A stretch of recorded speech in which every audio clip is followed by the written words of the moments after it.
Assalamualaikum.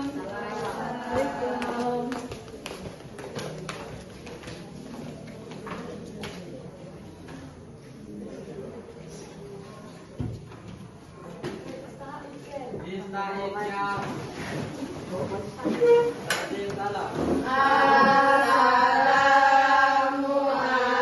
Assalamualaikum warahmatullahi wabarakatuh. Waalaikumsalam warahmatullahi wabarakatuh. Sekarang kita absen dulu ya. Ya. Ada yang nggak masuk? Nihil. Ada yang kenal sama kakak-kakak di sini? Kak Ibu. Ada yang kenal? Belum. Kita kenalan dulu ya. Ya. Perkenalkan, nama kakak Tatiana Bila Rahmah. Di samping kakak Noki Hastuti. Dini Amelia, kakak Tera Mahalani. Apa masih ada yang mau ditanyakan? Siap. Dari mana kak? Kakak dari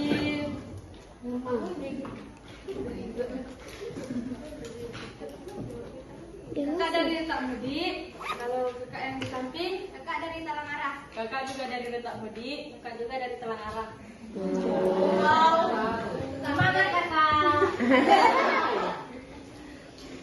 Masih ada yang mau ditanyakan?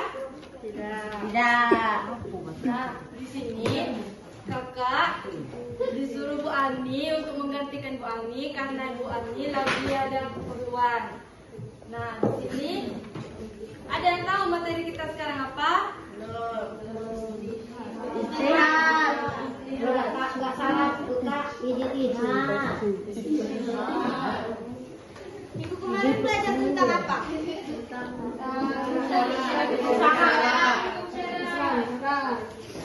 Yaudah, sekarang kita lanjut ke ijtihad ya. Ya. Ada yang tahu apa itu ijtihad? Belum tahu. Apa ya? Ya udah, kita masuk langsung ke pengertian ya. Ya. Jadi pengertian ijtihad adalah bersungguh-sungguh dalam menggunakan tenaga baik fisik maupun pikiran. Adapun juga ijtihad itu dari bentuk kata fi'il madi jahada yang bentuk masdarnya yaitu jahdun. Artinya adalah kesungguhan atau sepenuh hati atau serius. Dan juga ada definisi dari para ulama akan dijelaskan sama Kakak Pera. Jadi di sini terdapat 3 ulama. Yang pertama ada Imam Al-Syaukani. Yang kedua ada Ibnu Suki. Yang ketiga ada Saifuddin Al-Amidi.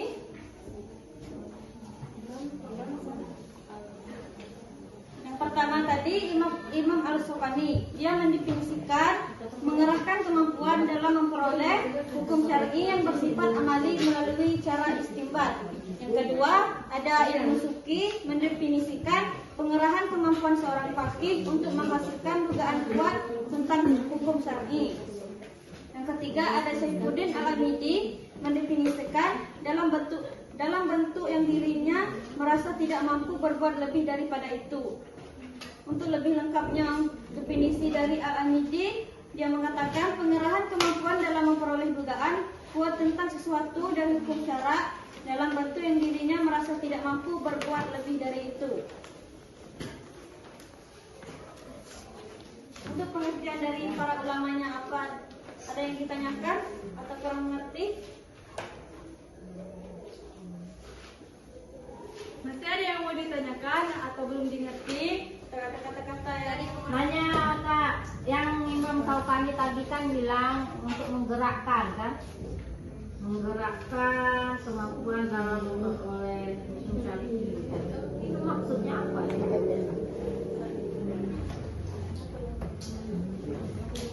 Aku bergerak kayak berjalan atau? Tadi bukan menggerakkan, tapi mengerahkan. Mengerahkan. Nah, mengerahkan itu apa maksudnya? Mengerahkan itu apa maksudnya? Kan mengerahkan kemampuan dalam memperoleh hukum syar'i. Maksudnya tuh kayak menunjukkan kemampuannya gitu. Menunjukkan kemampuannya dalam memperoleh hukum syar'i. Mengerahkan. Wih, yang lain komen. Cocok gak mengerahkan? Apa kata ibu kakak tadi? Menunjukkan. Menunjukkan dengan mengerahkan. Beda lah bu, Kak.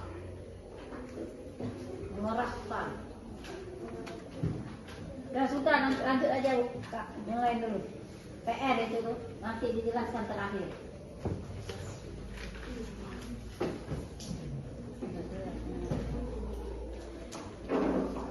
Sekarang kita masuk ke definisi membandingkan hakikat dari istihad, yaitu yang pertama, istihad adalah pengerahan daya nalar secara maksimal. Yang kedua, usaha istihad dilakukan oleh orang yang telah mencapai derajat tertentu di bidang keilmuannya disebut faqih. Yang ketiga, produk atau yang diperoleh dari usaha istihad itu adalah dugaan yang kuat tentang hukum syara yang bersifat amaliyah. Yang keempat, usaha istihad ditempuh melalui cara-cara istinbat.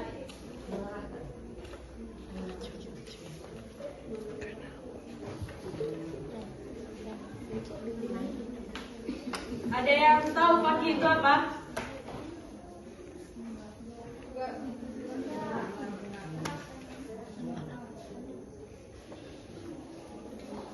Gak ada yang tahu faqih apa?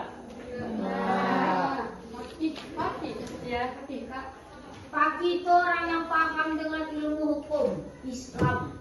Ya.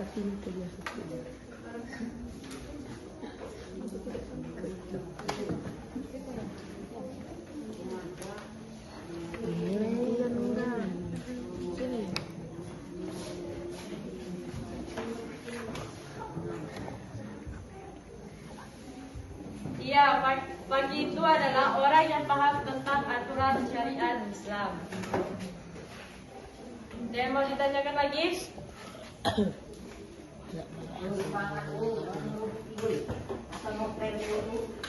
Masih ada yang ingin ditanyakan? Kalau Bu, tidak ada ada, yang main-main bu, ada yang baca novel bu. Jangan main-main dulu ya. Belajar dulu ya. Siapa namanya? Itu Panisha itu. Orang mana Panisha itu? Belajar dulu ya. Kita fokus belajar. kalau tidak ada yang ditanyakan, kita lanjutkan ke materi selanjutnya. Nah, di sini ada dasar hukum dan hukum. Udah ada yang tahu apa itu dasar hukum dan hukum? Dasar hukum itu kayak advokat tuh ya bu. Ya. Madina. Di sini kita menjelaskan dasar hukum ijtihad dulu ya. Nah, ada yang tahu apa itu dasar hukum ijtihad? Nah, ijtihad dapat dipandang sebagai salah satu metode menggali sumber hukum Islam yang menjadi landasan hukum untuk melakukan ijtihad, baik melalui dalil yang jelas maupun isyarat. Di antara itu ada firman Allah An-Nisa ayat 59. Boleh kakak minta tolong bacakan ayatnya? Ada yang bawa Al-Quran? Nah, coba Haikal, bacakan. Surah An-Nisa ayat 59. Artinya Jo, ngaji saya nanti. Ayat 59. Artinya aja ya.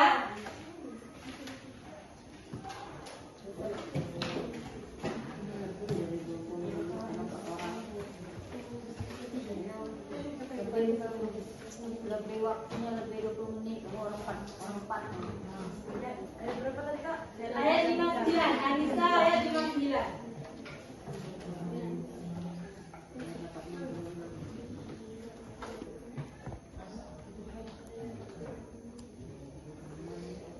Dapat? Wahai orang-orang yang beriman, taatilah Allah dan taatilah Rasul Muhammad dan ulul amri. Semoga kekuasaan di antara kamu. Kemudian jika kamu berbeda pendapat tentang sesuatu, maka kembalikanlah kepada Allah, Al-Quran dan Rasul sunnahnya. Jika kamu beriman kepada Allah dan hari kemudian, yang demikian itu lebih utama bagimu dan lebih baik akibatnya.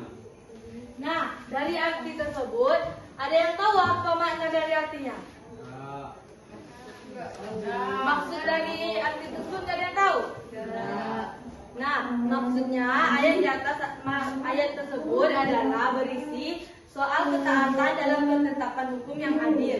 Artinya, ayat memerintahkan umat muslim agar menaati keputusan hukum secara hierarkis agar tercipta kemaslahan yang umum. Nah, di sini ada yang kurang jelas? Kenapa nggak semangat belum sarapan? Belum. Nggak paham bu, bukan nggak makan. Nah, kakak saudara sekali. Contohnya bu. Wow. Wow.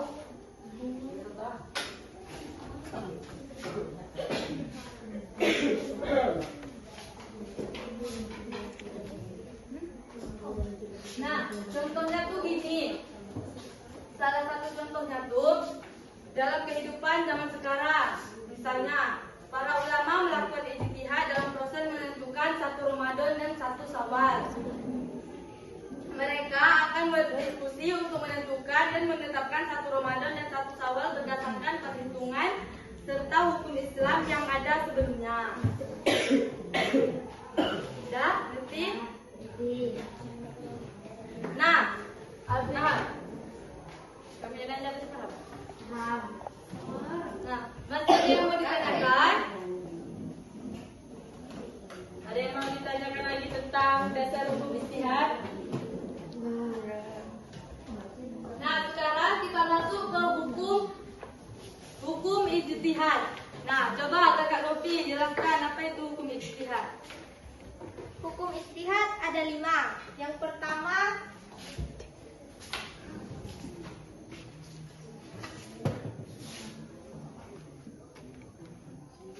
wajib ain. Yang kedua, fardu kifayah.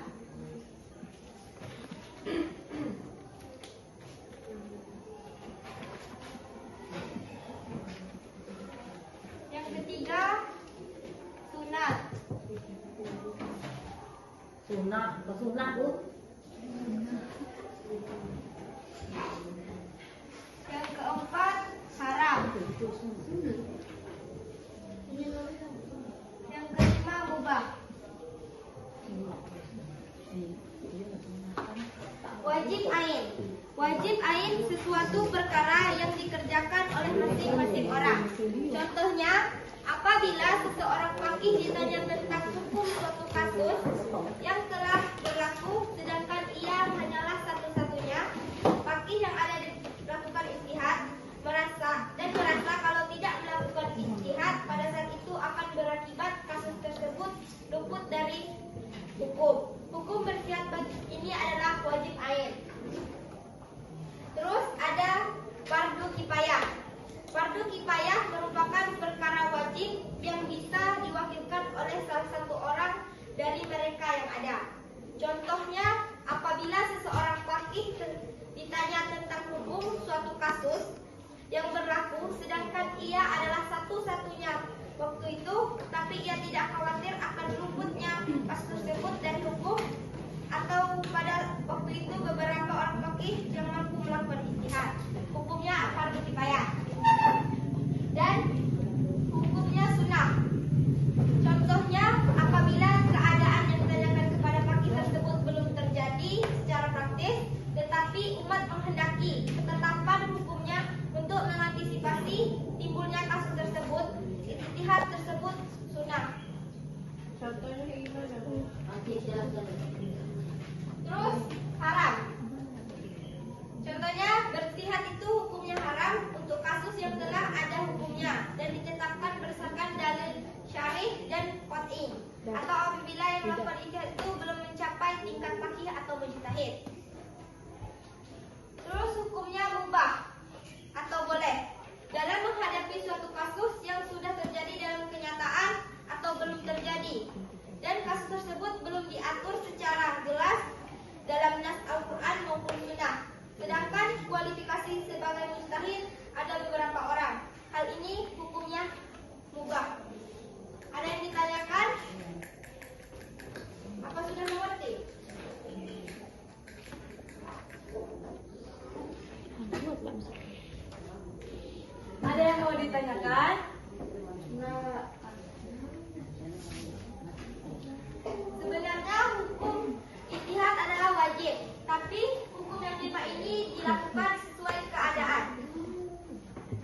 ditanyakan lagi? Itu tadi yang dikasih teman kami nanya. Contoh satu. Contohnya, nah misalnya gini, kita punya 3 kepercayaan, kepercayaan tentang ulama kan, Imam Hambali, Imam Syafi'i, dan Imam Hanafi. Ada salah satu ulama mengatakan kalau menyambung dengan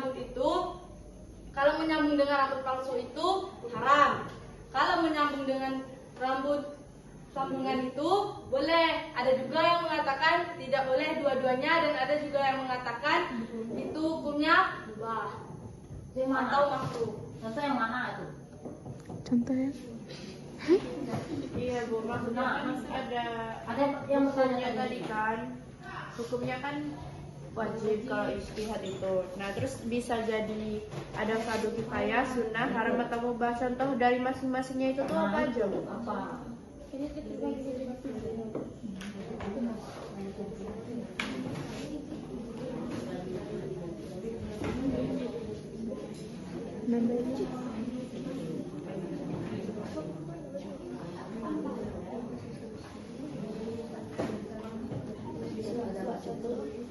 Tahu nggak?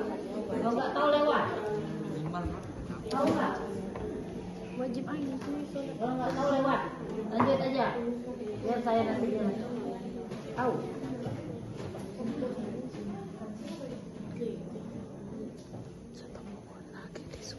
Contohnya dari ijtihad yang belum pernah ada di zaman Nabi Muhammad SAW.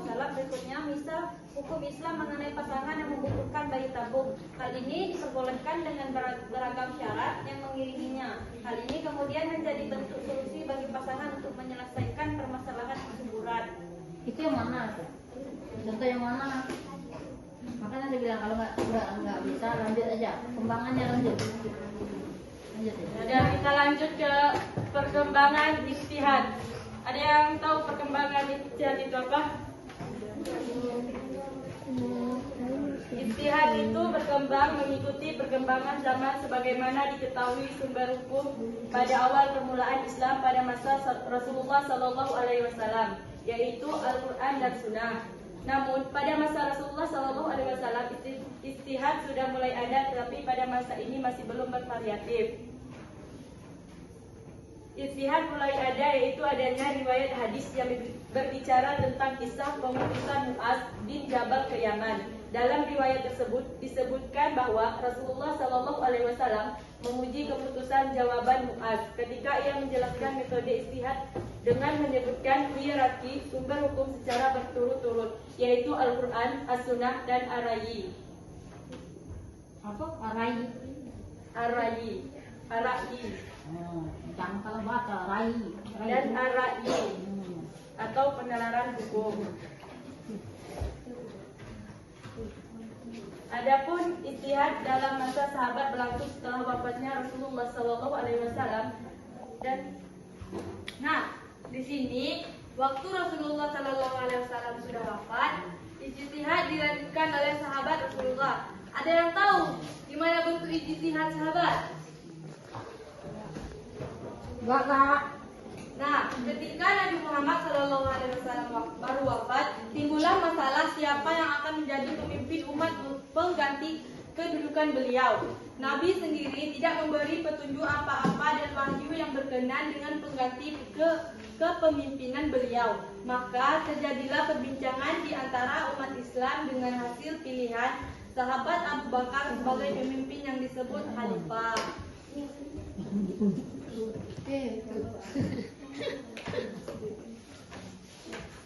Ada juga contoh ijtihad pada masa sahabat, yaitu pada waktu Nabi Muhammad SAW masih hidup, bahkan sampai wafatnya beliau Al-Quran masih belum terkumpul. Nabi tidak memberikan petunjuk dari wahyu yang berkenaan dengan pembukuan Al-Quran.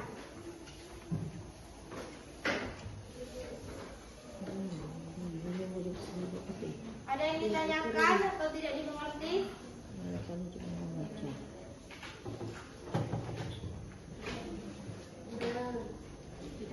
Nah, sekarang kita lanjut ya.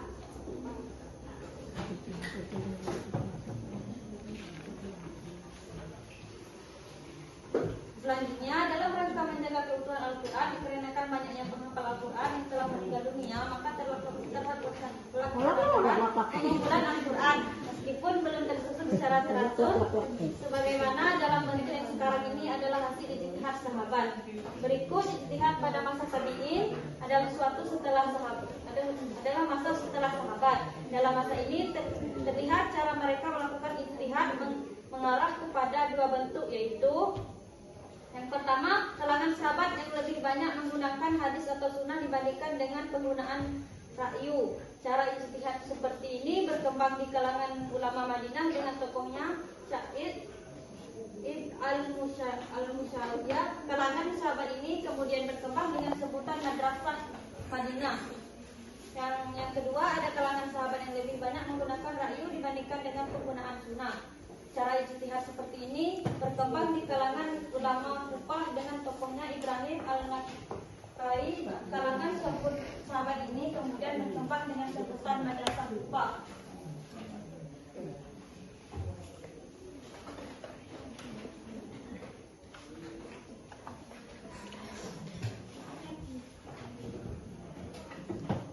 Menanya Bu, apa itu ra'yu?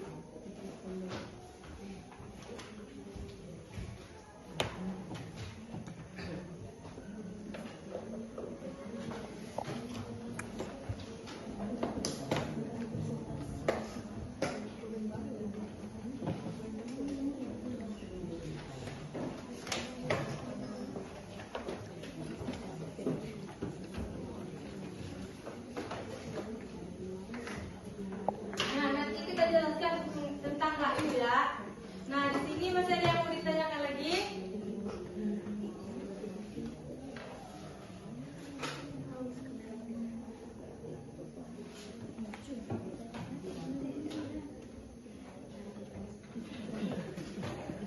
Nah, sekarang kita masuk ke syarat-syarat mujtahid.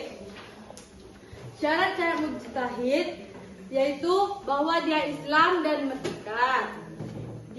Bahwa dia telah balik dan berakal serta mempunyai integrasi yang tinggi.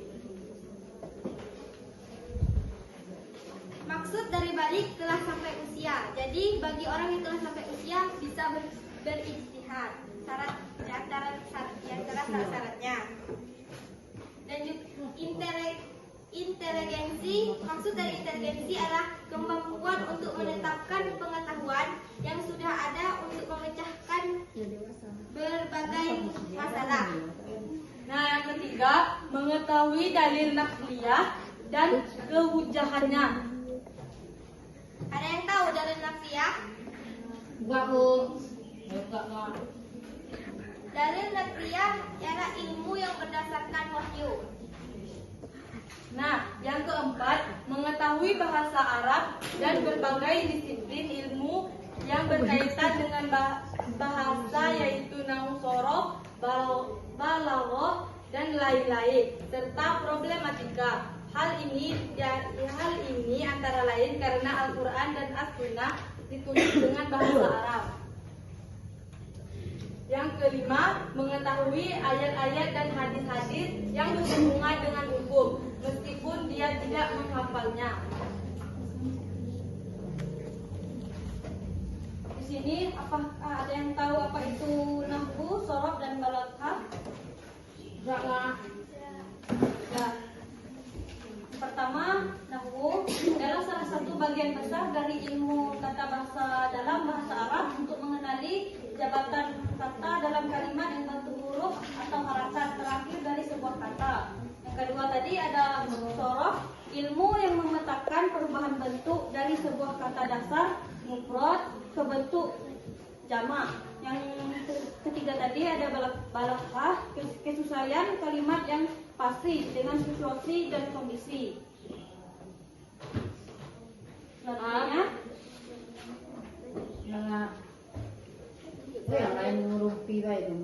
selanjutnya ada mengetahui ayat-ayat dan hadis-hadis yang berhubungan dengan hukum meskipun dia tidak menghafalkannya. Ada juga mengetahui ilmu ushul fikih karena mengetahui ilmu ushul fikih karena ilmu inilah menjadi dasar dan tiang pokok bagi orang yang melakukan ijtihad. Mengetahui nasik dan mansukh supaya dia jangan sampai berpegang pada nas yang telah dinasak. Yang selanjutnya, mengetahui permasalahan yang sudah ditetapkan melalui ijma ulama, ijtihadnya tidak bertentangan dengan ijma. Kitab yang dapat dijadikan rujukan diantaranya maratib al-ijma. Selanjutnya, mengetahui sebab turun asbabun nuzul suatu ayat dari sebab turunnya asbabun nurut suatu hadis. Begitu juga syarat hadis mutawatir dan hadis ahad. Yang terakhir terdapat mengetahui mana hadis sahih dan hadis dhaif serta keadaan perawinya. Dalam hal ini pada masa sekarang cukup berpegang pada keterangan para ahli hadis, muhaddisin seperti Imam Ahmad bin Hanbal, Imam Bukhari, Imam Muslim dan sebagainya.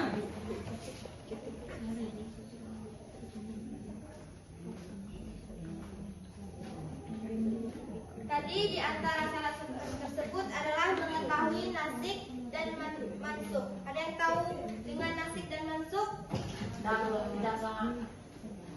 Oke. Nasik adalah sesuatu yang membatalkan dan mansukh adalah yang dibatalkan. Apa yang dibatalkan dan membatalkan?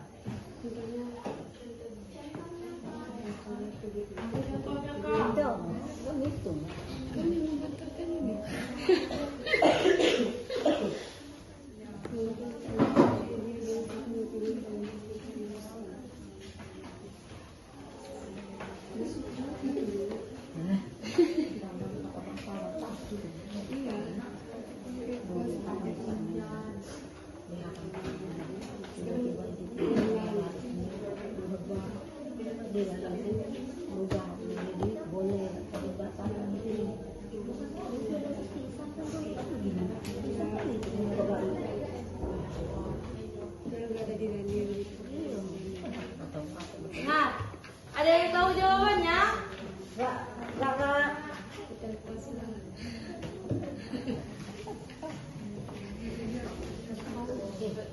Salah apa, Kak? Ya, nggak apa-apa. Kita kan sama-sama belajar. Yang dibatalkan itu tuh seperti kalau misalnya kita wudhu tapi kita wudhu tayamum. Nah kalau misalnya ada air itu kan pasti kan kita harus dibatalkan. Nah kalau misalnya yang untuk membatalkan itu seperti kalau misalnya kita udah wudhu, kalau misalnya kita kentut, nah itu batal. Nah yang dibatalkan itu waktu kita wudhu tapi kita tayamum terus ada air itu dibatalkan. Terus yang membatalkan itu kalau misalnya kita udah wudhu kita kentut. itu jawaban menurut saya.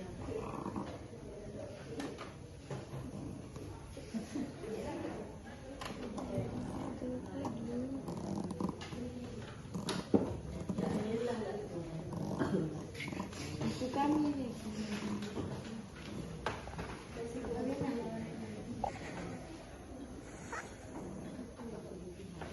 Ya udah, jawabannya betul.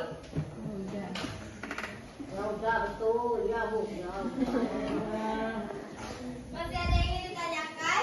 Kalau tidak kita lanjut.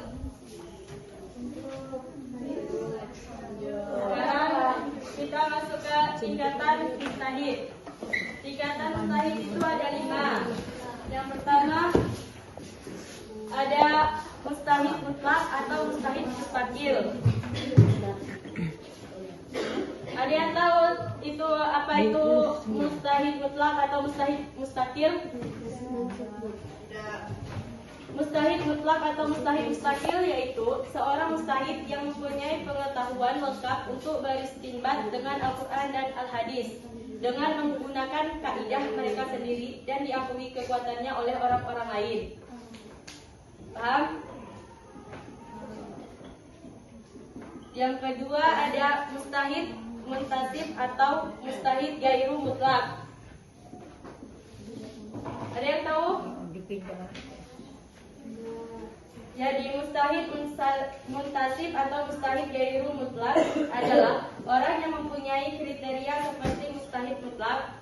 Dia tidak menciptakan sendiri kaidah-kaidahnya, tetapi mengikuti metode salah satu imam mazhab. Mustahid ini dapat juga disebut sebagai mutlak mustahid, tidak mustahil, tetapi juga tidak terikat dan tidak dikategorikan taklil kepada imamnya. Sekarang yang ketiga ada mustahid fil mazhab atau mustahid takrij. Mustahid fil mazhab atau mustahid takrij yaitu mustahid yang terikat oleh mazhab imamnya. Memang dia diberi kebebasan dan menentukan berbagai landasan berdasarkan dalil, tetapi tidak boleh keluar dari kaidah-kaidah yang telah dipakaikan imamnya. Di antaranya yaitu ada Hasan bin Ziyad dari golongan Hanafi, Ibnu Qayyim dan Hashab dari golongan Maliki, serta Abu Uwaiki dan Al-Muzani dari golongan Syafi'i tingkatan mustahid. Sampai sini ada yang belum dimengerti? Ada yang Contoh masing-masing tuh, Bu.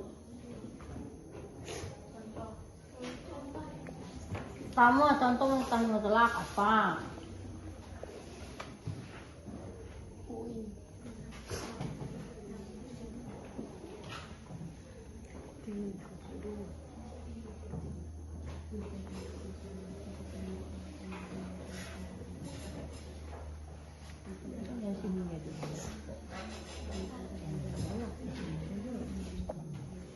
Sekarang yang keempat, mustahid tadjih. Ada yang tahu apa mustahid tadjih?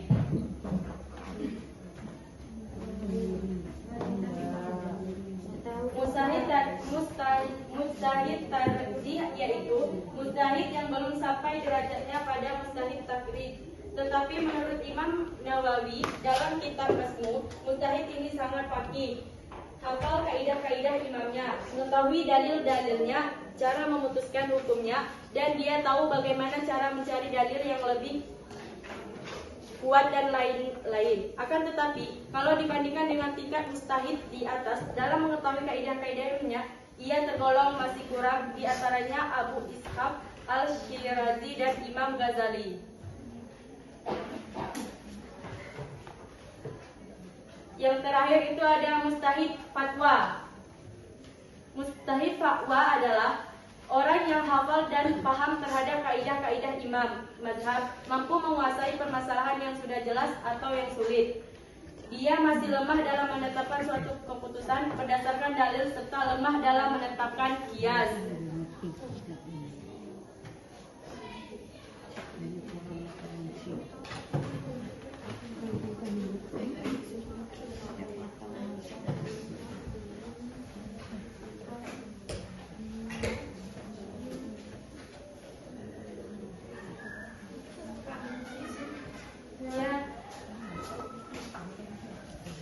Ada yang mau ditanyakan?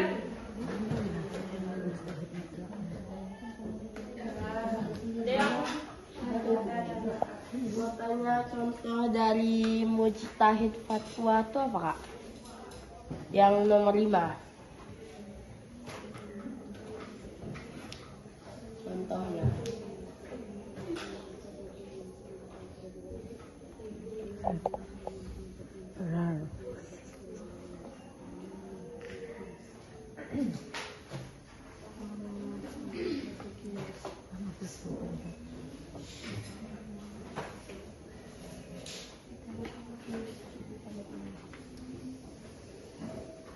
Nah, contohnya tuh gini. Misalnya Ali tuh hafal Al-Quran, hafal hadis, semua tentang hadis dia hafal. Tapi kalau disuruh menyampaikan, disuruh menjelaskan, Ali belum paham karena Ali belum menguasai. Ali masih lemah dalam tahap menguasai dan menyampaikan tentang hadis itu.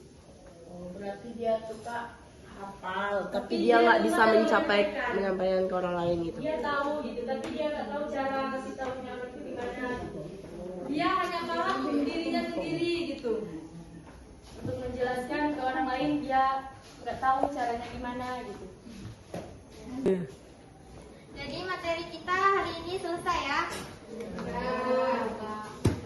Kita cukupkan sampai di sini dulu. Kita lanjut lagi untuk minggu depan. Sekarang kakak tutup. Wassalamualaikum warahmatullahi wabarakatuh. Waalaikumsalam warahmatullahi wabarakatuh.